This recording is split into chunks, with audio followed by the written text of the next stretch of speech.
In this world, there exist people whose actions defy common sense. They are the kind of people you never want to associate with under normal circumstances. However, humans are prone to making mistakes. If there's filth on the ground, one would normally avoid it. But sometimes you can't avoid it because you don't realize it's filth. The most troublesome are those that don't seem to like filth at first glance. My name is Ruby, and I'm a 29-year-old pharmacist. Despite the delicate name Ruby given by my parents, I'm quite tall. Ever since I was a child, I've been tall, standing at 5'7". I'm a head taller than my female colleagues at work. My features are strongly defined, lacking in cuteness. Yet, even someone like me found a good match. I married a man who works in the same building as the pharmacy I work at. His name is Josh, a 30-year-old businessman.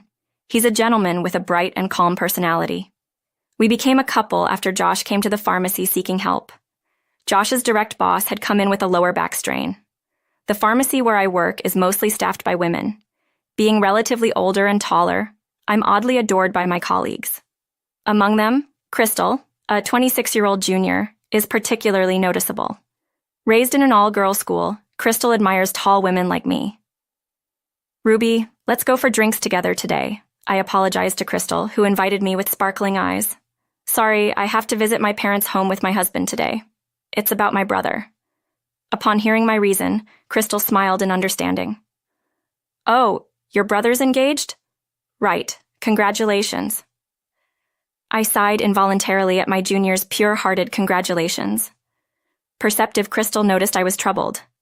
Seeing her worried expression, I forced a smile to deceive her. Don't look like that, it's nothing serious. Just some issues with my brother's fiancé. Crystal has been under my guidance since she started working at the pharmacy, so she's overly attached to me.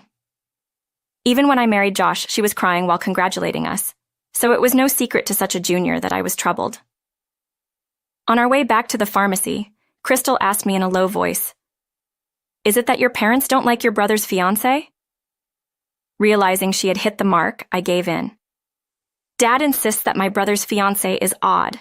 My family home now only has Dad, as Mom has already passed away. Dad was all smiles and totally supportive of my marriage. However, he's been hesitant about my brother Frederick's marriage. My brother Frederick is 26, the same age as Crystal. Since Mom passed away, Dad has been a single father, and I've tried to fill in for Mom as much as I could. That's why Frederick and I have always had a good sibling relationship. Frederick has always been smart, topping his class in school. He graduated from a prestigious university and now works at a major company.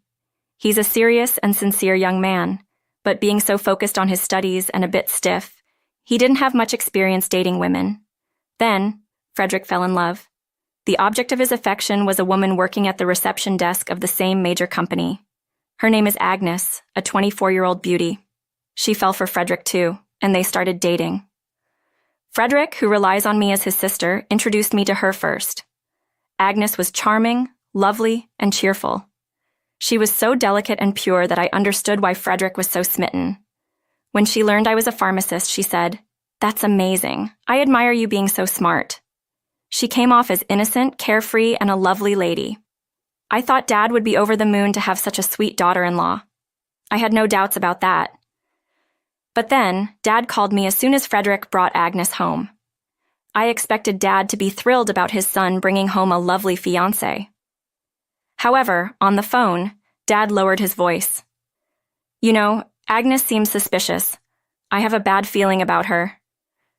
Even Dad, usually straightforward, couldn't tell the happy-looking Frederick and confided in me. Dad had no concrete reason but felt she was shady and creepy. To ease Dad's worries, I decided to visit home with Josh. I can't believe it. Dad was all for it when I married Josh. Hearing me chuckle about Dad's overprotectiveness, Crystal frowned. "I don't like that woman either. How dare she call you her sister?" Crystal seemed angry, jealous that she couldn't call me sister. As I tried to calm down Crystal, pouting her lips, she said seriously, "This is my theory. Having survived an all-girls school, innocent, pure, lovely beauties are usually the worst. Be careful." "Thanks, I'll keep that in mind, even though I don't want to." Little did I know then how accurate Crystal's theory would be. After work, I headed to my parents' house with my husband Josh. I felt bad for making busy Josh take time out. As I apologized for Dad's worries, Josh said kindly, "Don't worry, Cody is just concerned. There must be something. There must be something." Josh was calmly choosing a gift to bring to Dad at home. Josh's mother had also passed away early, leaving him with a single father. My father-in-law, a very busy man we rarely saw, but he was a respectable person, just like Josh's dad would be. He calls me Ruby Lou and is very fond of me. Morris, wanting a daughter, often sends gifts. The last gift was a set of expensive brand watches for couples. I rarely use it because it's too fancy for everyday wear.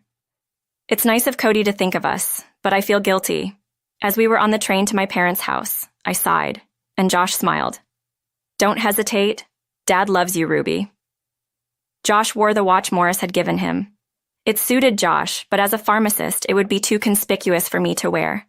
However, I truly appreciated Morris's kindness and thought of wearing it from now on. Before I knew it, we had arrived at my family home. Now only Dad lives there, as both Frederick and I have moved out. I worried that energetic Dad might be lonely. Dad is an engraver and still carves whenever he gets orders. Dad, though a bit stubborn, is well liked in the neighborhood for his good nature. Such a smart dad is troubled over his son's marriage. Though not based on Crystal or Josh's words, Dad came out silently. When we visited, Dad came out silently. "We're home, Dad. I brought Josh with me," I said. "Good evening. We hope we're not intruding." Dad nodded. And ushered us into the living room.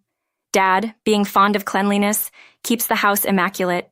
He insisted on us sitting down, stopping me from making tea. "Ruby, Josh, I'm sorry to have you come over so late." I quickly tried to calm him.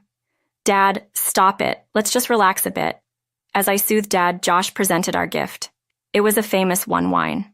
So there we were, me, Josh, and Dad, discussing over drinks while I served the sliced cheese. Dad was sipping his wine, then taking a slight breath, he began to speak. "I'm a craftsman dealing with names.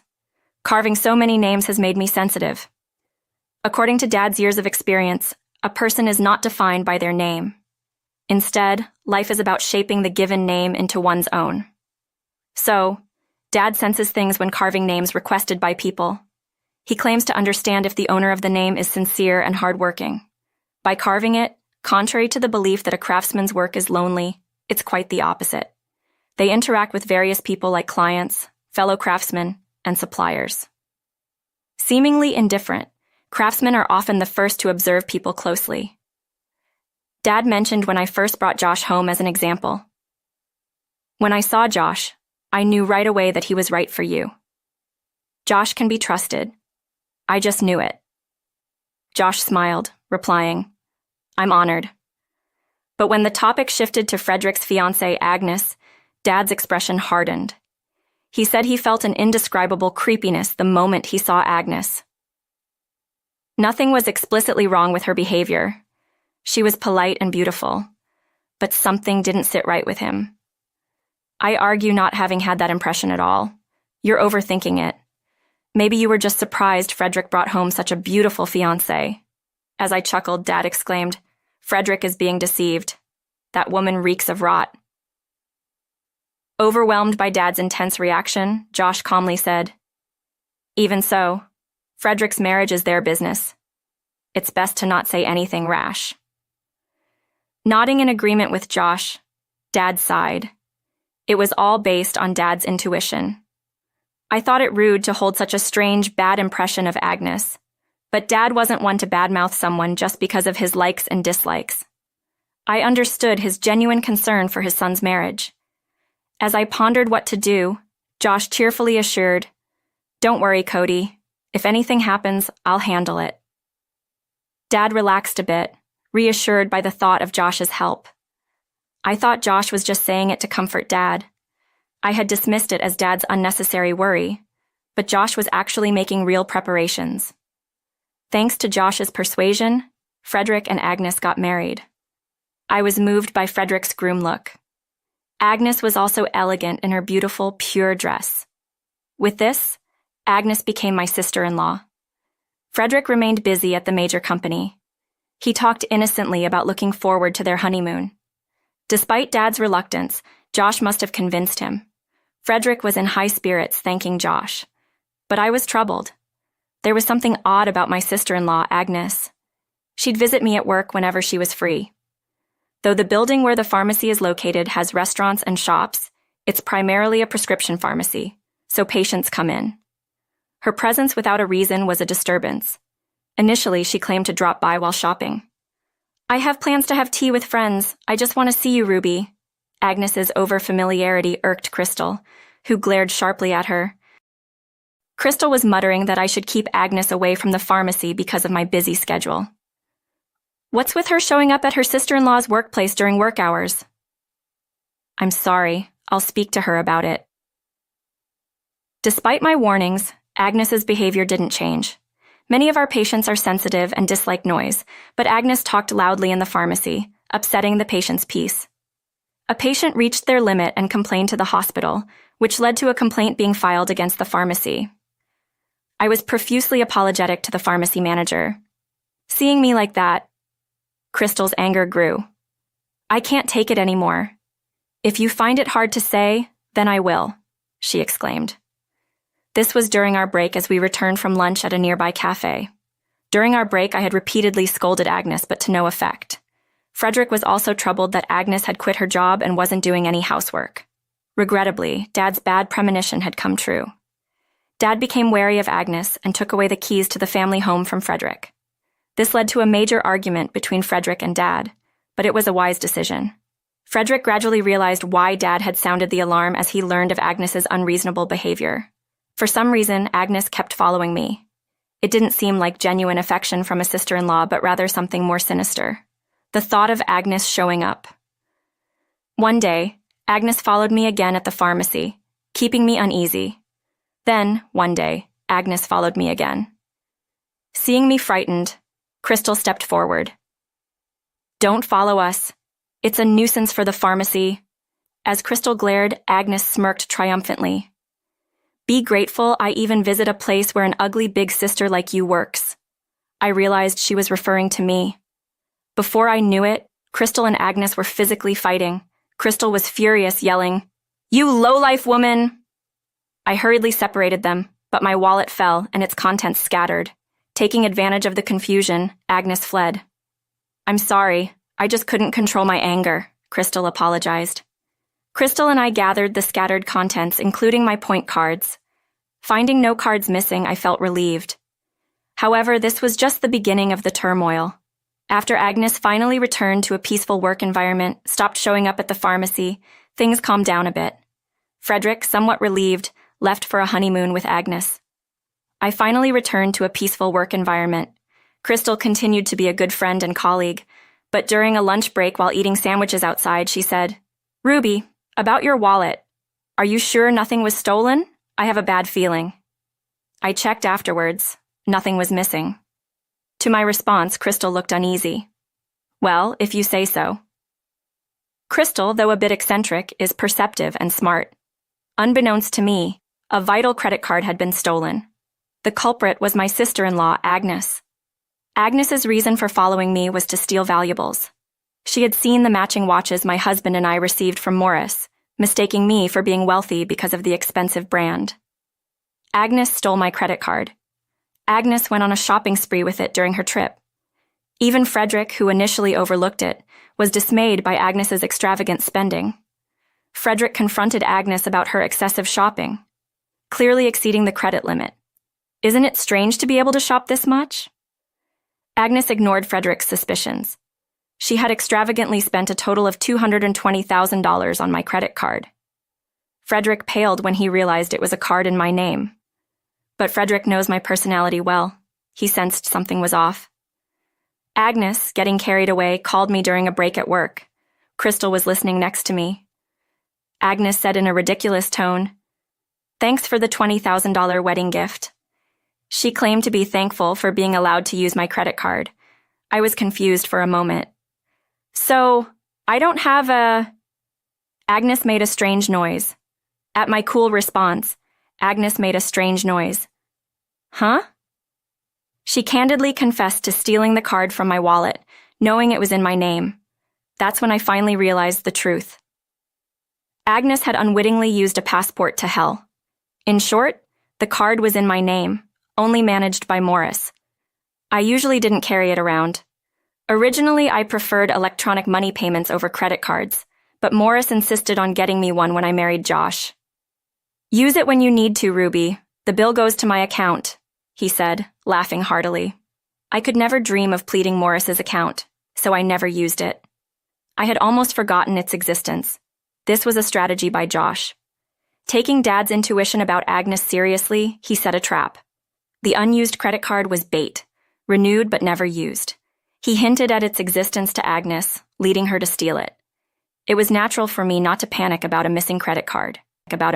Josh had sneaked in and placed it in my wallet without my knowledge. I had shown Agnes my wallet before. She noticed the credit card then and waited for an opportunity to steal it. When Crystal and Agnes got into a scuffle, I intervened to stop them. That was when the wallet was dropped and she took it. Agnes fell perfectly into Josh's trap. When I explained this to her, Agnes responded with a defiant tone. "I did nothing wrong.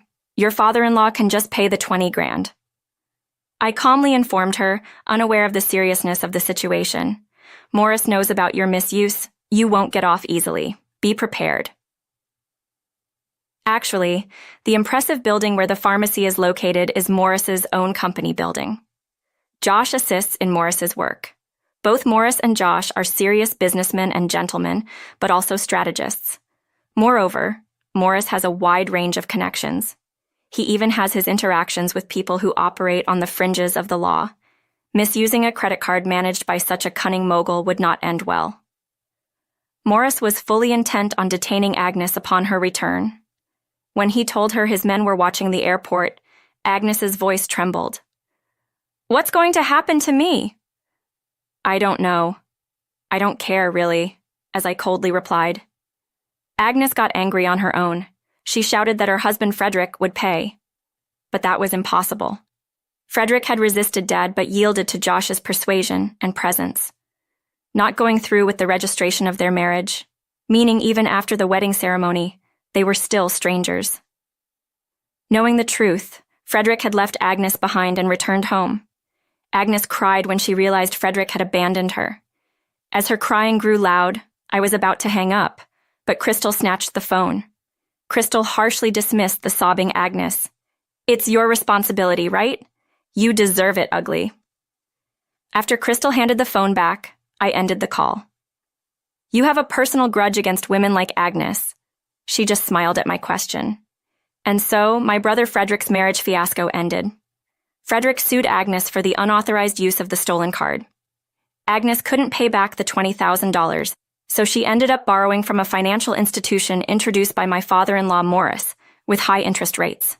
Agnes's debt quickly ballooned to a huge amount. She worked tirelessly morning to night to repay it. However, she was caught trying to default and flee. It seems she's working abroad now. What kind of job? I don't know. Frederick had quarreled with Dad over the marriage, but they reconciled. Josh mediated, and our family was back to normal. Frederick regretted not being more discerning with women.